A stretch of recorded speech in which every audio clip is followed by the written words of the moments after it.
Disney's Scary Storybook Collection. The Little Mermaid, the Sunken Ship.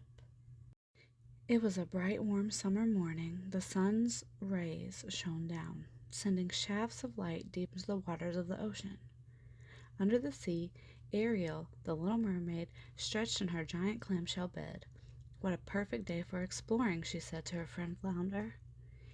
Ariel loved to explore the dark caves and brightly colored coral reefs in the ocean. She had found some wonderful things there, but most of Ariel's true treasures came from sunken ships. The ships were filled with trinkets from the human world, a world that Ariel longed to be part of. "Ariel," called Flounder, flapping his fins as fast as he could. "Wait for me." Ariel glanced back at her friend. "Come on, Slowpoke," she said, teasing him. "We have to find more shells for Alana's present." Ariel was making a special gift for her sister's birthday, a beautiful shell necklace. Just then Ariel spotted a row of glittering shells. She picked them up one by one until she stopped right at the mouth of a sunken ship. "Wow," said Ariel. "Let's go inside. Maybe we'll find lots of treasures, or we could just look outside," Flounder offered. He was afraid of sunken ships. But it was too late. Ariel had already disappeared inside. Flounder hurried to catch up with her. The ship was dark and eerily silent. "There's something spooky about this ship," Flounder stuttered. "Oh, don't be such a guppy," Ariel said with a laugh. "I just know I'm going to find something special today." Ariel and Flounder passed by a broken window. It cast a dark shadow over them. Suddenly they heard the most terrifying sound. Ruff, ruff, ruff. The noise was coming from somewhere inside the ship. "I think it might be a monster," cried Ariel, dropping her bag of shells. "Let's get out of here," cried Flounder. For once, Ariel wasn't about to argue. She grabbed Flounder, and they started to make their way out. Just as they reached the entrance of the ship, they swam right into Sebastian the crab. "Ah!" Ariel and Flounder both screamed. They hadn't expected to see Sebastian, but he had followed them to the ship. Ariel's father, King Triton, had ordered Sebastian to keep an eye on his daughter, and that's exactly what he was doing. Ariel began to tell Sebastian about the noise that she had heard. "Don't be silly, Ariel," Sebastian said. "You're making a big deal out of nothing again." Suddenly they heard the noise once more. Ruff, ruff, ruff. "Something is definitely in there," Sebastian cried. "And it doesn't sound too happy. Let's get out of here."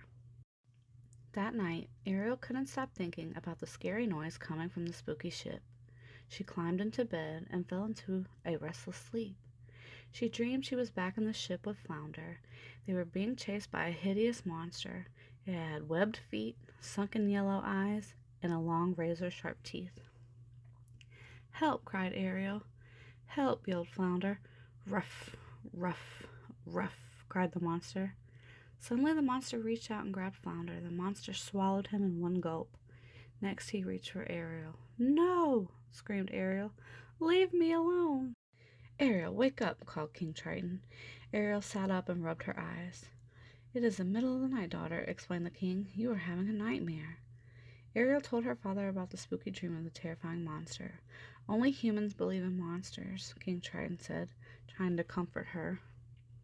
The next morning Ariel gave Flounder a giant hug. "What was that for?" asked the little fish. "You were eaten by a horrible monster in my dream last night," Ariel said. Flounder's eyes grew large. Then they grew even larger when Ariel told him what she had planned for the day. "We're going back to that ship," said Ariel, dragging Flounder along. "I left my bag of beautiful shells in there." "I think we'll wait out here," said Flounder once they arrived at the ship. Ariel's heart pounded as she slipped inside. It was very dark, but Ariel soon spotted her bag. Then, just as she was turning to leave, she heard the terrifying sound. Ruff, ruff, ruff. At that moment, Ariel made a decision. Monster or no monster, she just had to find out what was making that noise. Deeper and deeper, Ariel plunged into the long, narrow ship. The noise grew louder and louder. Ariel tried not to think of the monster with the razor-sharp teeth from her dream. She closed her eyes, but when she opened them, the noisy monster was standing right in front of her, only the monster wasn't really a monster at all. It was a smiling toy dog. He was made of metal with a leash and a collar that read Rover on it. He didn't look scary at all, thought Ariel. Aren't you the cutest thing, said Ariel, laughing. She carried it outside, where Flounder was waiting. I'll bet Scuttle will know what this human thing is called, said Ariel. Scuttle was a seagull who claimed to know everything about the world of humans. Ariel and Flounder brought it to him. Ah, yes, said Scuttle. This is a wind-up toy dog called a Woofenhoofer. Little humans are very fond of these. In fact, continued Scuttle, I think I know the little one who lost his toy dog. She was crying on the beach the other day. It seems the toy dog got swept away by the waves. It must have ended up in the sunken ship. Ariel frowned. Then we must return it to her, she said. And so Scuttle dropped the toy dog on the beach near a little girl who was busy collecting shells. Rover, cried the little girl, hugging the dog to her chest. She twirled around in a circle, smiling at the toy. Ariel's heart melted as she watched the happy reunion. She would never forget her adventure in the spooky ship and the special treasure she had discovered. And now Ariel headed home so she could finally finish the necklace for her sister's birthday. The end.